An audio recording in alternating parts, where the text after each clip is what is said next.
एक गरीब बूढ़े शख्स ने एक नन्ही सी चिड़िया के साथ अपना रिस्क बांटा तो अल्लाह ने उसके लिए सोने का खजाना निकाल दिया। उम्र एक गरीब बूढ़ा आदमी था जो एक दूर अफ्तादा गांव के किनारे एक बुसीदा झोंपड़ी में रहता था। गोया जमाने ने उसे भला दिया हो।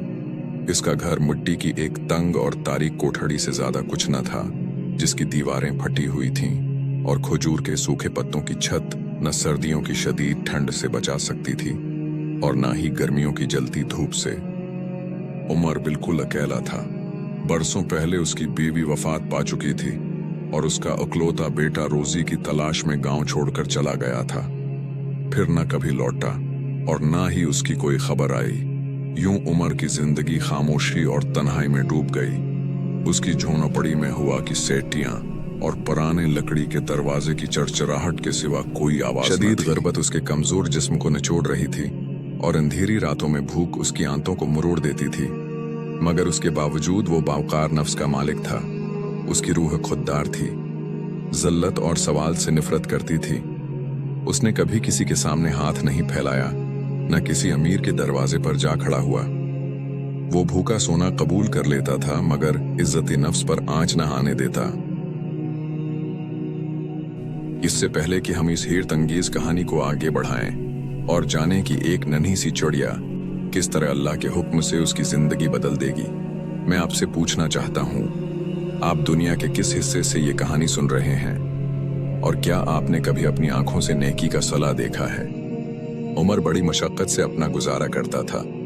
वो लोगों के फेंके हुए सूखे रोटी के टुकड़े जमा करता, उन्हें साफ करके धूप में सिखाता, फिर कुछ खुद खा लेता और कुछ मवेशियों के चारे के तौर पर चंद सकों में बीच देता।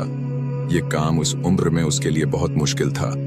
उसके बालों में सफेदी उतर चुकी थी और वक्त ने उसके चेहरे पर सब्र की गहरी लकीरें खींच दी थीं।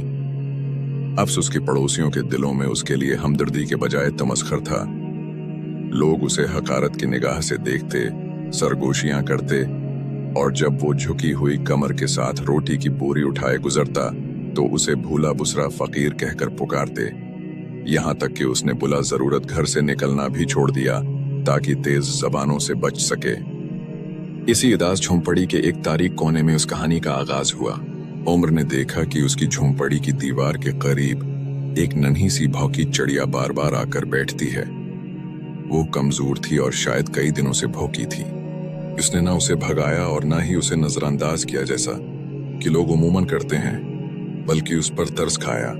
उसने उस कमजोर चिड़िया में अपनी ही तस्वीर देखी, तन्हाई, मेहनत और बका की जदोजहद। उसे यूं महसूस हुआ जैसे उसकी गुर्बत और इस चिड़िया की भौंक के दरमियान कोई अनदेखा रिश्ता है, जैसे दोनों रिज़्क की तलाश में सरगर्दा हूं। उसके पास एक पुरानी जंग आलूद डबिया में थोड़ी सी खरदरी शुक्र थी, जिसे उसने बड़े दिनों के लिए संभाल कर रखा हुआ था। मगर उसके नर्म दिल ने गवारा न किया कि वो खुद रखे और उस नन्ही सी चिड़िया को खाली हाथ देखे। वो थके हुए घुटनों के बल बैठ गया, शिकर की एक छोटी सी मुट्ठी ली और नरमी से झोंपड़ी के बाहर जमीन पर बुखेर दी। गवया वो किसी माजिज मेहमान की जियाफत कर रहा हो। इसके होंठों पर एक हल्की सी मुस्कुराहट आ गई जिसने उसके थके हुए चेहरे को रोशन कर दिया। उसे यूं लगा जैसे उसकी जिंदगी का अब भी कोई मकसद है और कोई ऐसा है जिसे उसकी जरूरत है, चाहे वो एक नन्ही सी चिड़िया ही क्यों ना हो। उमर को जरा भी अंदाजा न था कि यह मामूली सा अमल जो उसने खालिस नियत और सच्चे दिल से किया है उसकी पूरी जिंदगी का रख बदल देगा। न ही वो जानता था कि जिस मखलूक को वो आज अपने थोड़े से रिस्क में शरीक कर रहा है वही अल्लाह के हुक्म से उसका एहसान ऐसे लौटाएगी कि अक्ल दंग रह जाएगी। लेकिन हमेशा सब कुछ हमारी ख्वाहिश के मुताबिक नहीं होता। कुछ आंखें उसे देख रही थीं और कुछ जबानें उसके खिलाफ जहर अगलने के लिए तैयार थीं ताकि उसके दुखों में एक और दुख का इजाफा कर सकें। एक अब्र आलूद सुबह थी। उम्र अपने उस नन्हे परिंदे के साथ अपनी रोजमर्रा की मशक्कत में थका हारा मसरूफ था कि उसे खबर ही ना हुई कि उसके टूटे हुए झोंपड़े की खिड़की के पास एक भारी साया आकर ठहर गया है। वो साया सालिम का था, जो उसके पड़ोसियों में से एक था, फजूल तजस्सुस और संगदिल तबीयत के लिए मशहूर। वो दीवार के पीछे से चुपके से झांक रहा था। उसकी तंग नजर अकल उस मंजर को समझ ही न सकी। एक ऐसा बूढ़ा आदमी जिसके पास एक रोटी खरीदने के पैसे नहीं, वो अपनी कीमती शक्र जमीन पर बखेर रहा है ताकि एक बेवकूफ समझ ही जाने वाली चिड़िया को खुला सके। सालिम तंजिया कहका लगाकर हंस पड़ा। उसने बात को अपने दिल में न रखा, बल्कि दौड़ता हुआ गांव के बाजार जा पहुंचा, जहां मर्द व औरत जमा थे। वहां उसने मुबालगा आराई के साथ जो देखा था बयान करना शुरू कर दिया। उसने उम्र को पागल करार दिया, कहा कि गरबत ने उसकी अक्ल छीन ली है। वो इसकी नकल उतारने लगा, चिड़िया से बात करते हुए उसके अंदाज की नकल करके दिखाई, जिससे मुजम्मा में हंसी, चहमेगोइयां और तंज के तीर चलने लगे। बात आग की तरह फैल गई। उमर गांव की महफिलों और चाय खानों में मजाक का मौजू बन गया। यहां तक कि गलियों में खेलते बच्चे भी उसकी झोंपड़ी की तरफ इशारा करके चलाने लगे। यहाँ चिड़िया वाला पागल बूढ़ा रहता है। ये आवाजें और कहकाए उम्र के कानों तक पहुंचे जब वो अपनी तुनहाई में बैठा था। ये अल्फाज उसके लिए कोड़ों से ज्यादा तकलीफदेह थे। उसके सीने में करब उठा और गर्म आंसू उसके मुरझाए हुए गालों पर बहने लगे।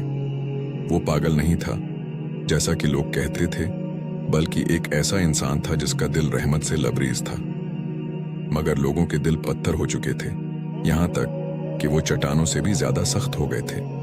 उसने अपने बुसीदा दरवाजे को मजबूती से बंद कर लिया और फैसला किया कि अब वो सिर्फ रात की तारीकी में ही बाहर निकलेगा, लकड़ियां या पानी लाने के लिए, ताकि ताक में बैठी नजरों से बच सके।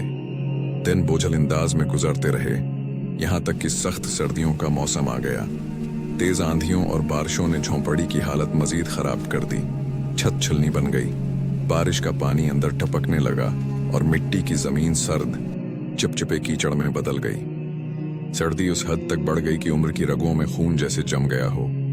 उसके पास मौजूद सूखी रोटी भी खत्म हो चुकी थी और अब सिर्फ शुक्र की एक नहायत छोटी सी मुट्ठी बाकी रह गई थी। वो अपनी पतली सी ओढ़नी में कानपता हुआ बैठा, छत के सुराखों से आसमान की तरफ देखता और अल्लाह से दुआ करता, हे अल्लाह, मेरे हाल पर रहम फरमा और मुझे लोगों के हवाले ना कर। इसी इंतहाई किस्मपरसी के आलम में उम्र ने एक अजीब बात नोट की, जो इस नन्ही चिड़िया के ठिकाने के करीब हो रही थी। सर्दियों में परिंदे उमूमन महफूज जगहों पर छिप जाते हैं, मगर ये नन्ही सी चिड़िया गैर मामूली सरगर्मी में मसरूफ थी। वो बार बार जमीन के एक मखसूस हिस्से पर चोंच मारती, जैसे कुछ निकालने की कोशिश कर रही हो।